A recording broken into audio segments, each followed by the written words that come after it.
वासुदेवाय। ॐ नमो भगवते वासुदेवाय। ॐ नमो भगवते वासुदेवाय।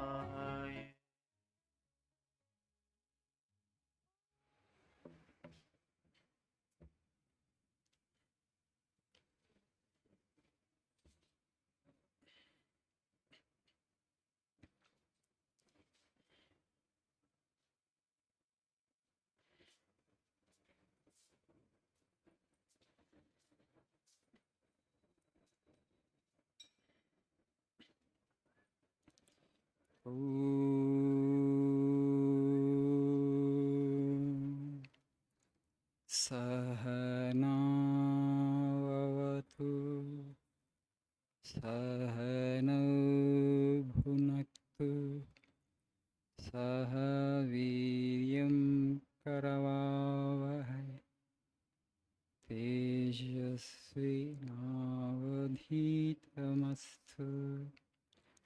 मा विद्विषावहै। ॐ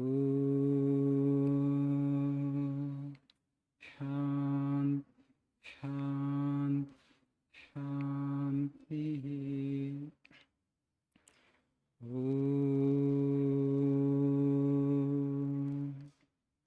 असतो मा सद्गमय तमसो मा ज्योतिर्गमय मृत्योर्मामृतङ्गमय। ॐ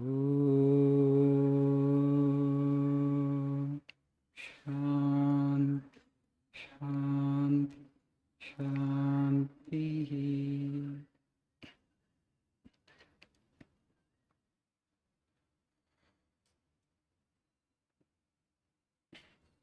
Good evening.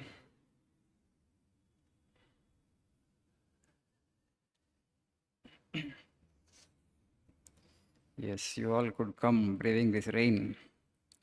Appreciate your determination. Even a little rain, cities like Hyderabad today, there will be heavy traffic jams. Wading through the maze of this traffic is not easy. Our cities are too crowded. Our infrastructure is not adequate to meet the demands of the growing population. It's not just in India, it's all over the world. Maybe in our country it's a little more. Somebody was telling me about Turkey, Istanbul. Swamiji, traffic jams are commonplace today, not only in India. He was telling that in Istanbul, in Turkey, if you get stuck in the traffic, half a day will go. So many places have become like that because of, explosion of vehicles. Too many vehicles have come onto the roads. We cannot widen the roads proportionately. And also because land has become very costly and vertical expansion is taking place, a lot of vertical expansion. So, but enough road is not there. So traffic jam is the natural consequence of such kind of growth. Right. Today we shall learn something about the educational philosophy of Vivekananda. So please see page number 1818.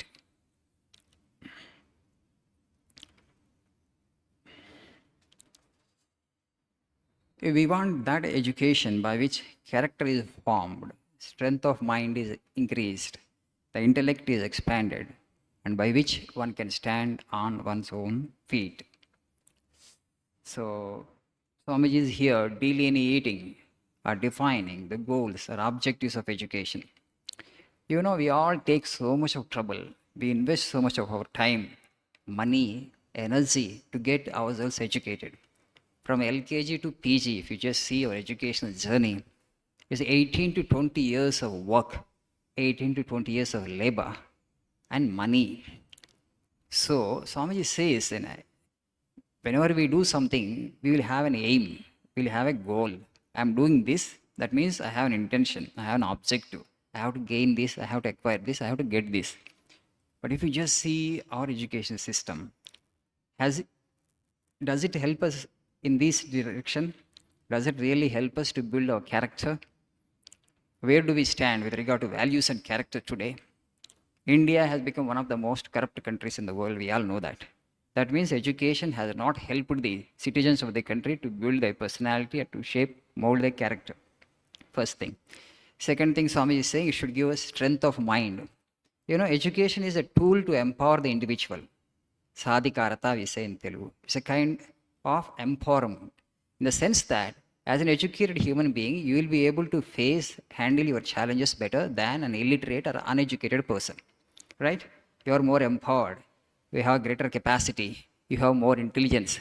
Your capabilities have been enhanced through the education that you have taken from schools and colleges.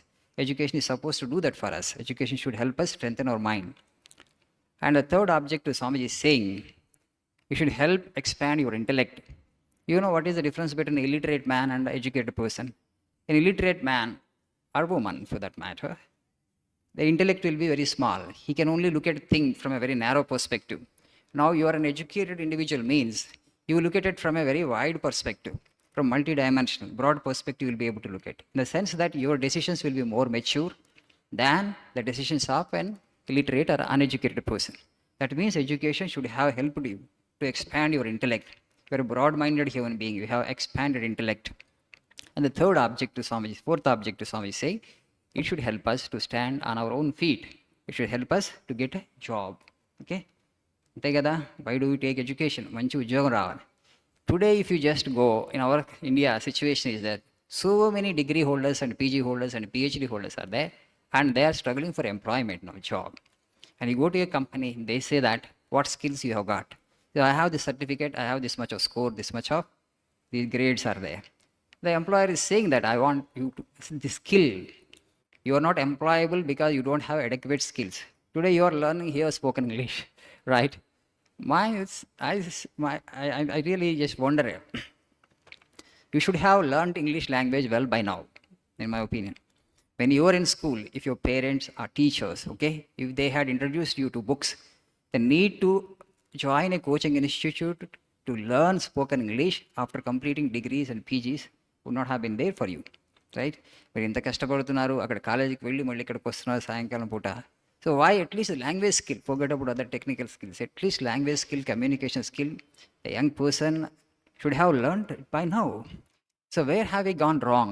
That means we have not clearly defined our objectives, what the child requires tomorrow to stand actually in the job market, what skills actually we should inculcate, what skills we should give to the child so that he will be able to get an employment as soon as he comes out of the college.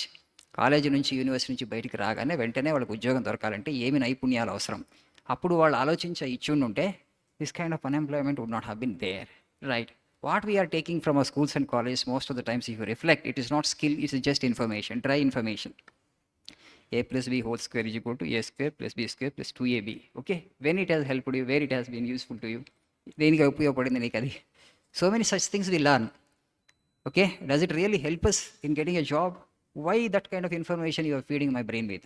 You know, most of the things we are learning is pure academics, which is dry information. They are not skills rather. And the problem is, so that we are thinking as education. And Swamiji clearly says in the next quote, education is not the amount of information that is put into your brain and runs right there and digested all your life. And when you have too much of information in the brain, what happens? You lose your natural intelligence. Albert Einstein has said, 75% of the natural intelligence of a human being gets destroyed in the very process of education itself, he says. The conventional education system, it doesn't help us to think clearly. I told you they just now that it should help us to think clearly, it should help us expand our intellect. But if you just look at the society, educated people are suffering more than illiterate and uneducated people in our society. Because you are not able to think for yourself. You are not able to, help yourself. Why such a situation has happened? Because pure information you have fed my brain with, which are dry facts, which are not at all useful. So how education should happen? You just give a question to the child and give few hints and ask the child to find the solution. Because the child starts thinking, okay, and then comes out with a solution. In the process, the child has actually sharpened his intellect. That's how the training should be, not the feeding the brain with information. So if you too much of information you put the brain into, and they will not be able to think clearly. That's what is happening in our society. Very unfortunate. Few principles, few basic theorems, okay, few basic definitions we have to know little arithmetic and language. But it doesn't mean that actual education means only information.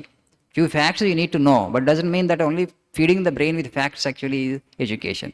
It's very ill-conceived, very lopsided, very defective, unfortunately. We have been experimenting with our system, sometimes well. You just see in government has constituted so many commissions. You might have heard about Kotari Commission, Radhakrishnan Commission. Okay? విద్యా వ్యవస్థను మార్పు చేయడానికి ఇంతకుముందు governments latest is national education policy 2020. So many experiments they have done, but sometimes I don't know what they have recommended and whether the recommendations have been implemented or not. Most of the times they collect dust, nothing will be implemented.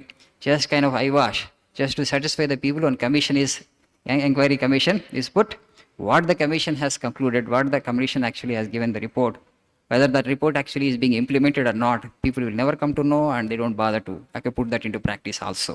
It's a very, very unfortunate, sorry state of affairs. I'm not a pessimistic individual, please don't get me wrong, but I'm just saying the state of affairs in the country. We could have done it better. Had you known, had you studied Vivekananda, had you learned the objectives of education, if this one sentence, if the one quotation of our educational policy makers, had they taken it seriously, okay? Our education system, is it fulfilling these requirements, these objectives? If it is not, actually it does not do it. So if you had oriented it in the right passion, all the problems that we have in the society would not have been there. And Swamiji said education is a panacea for all the ills and problems of the society. సమాజంలో ఉన్నటువంటి అన్ని సమస్యలకి విద్యయే పరిష్కారం అన్నారు, కానీ ఆ విద్యయే ఒక సమస్యగా మారింది. Okay, really unfortunate. I will tell you in my next prayer meeting what actually should have been, okay, the goal and real objective of education, what speaks for true education. Okay, thank you, nice evening.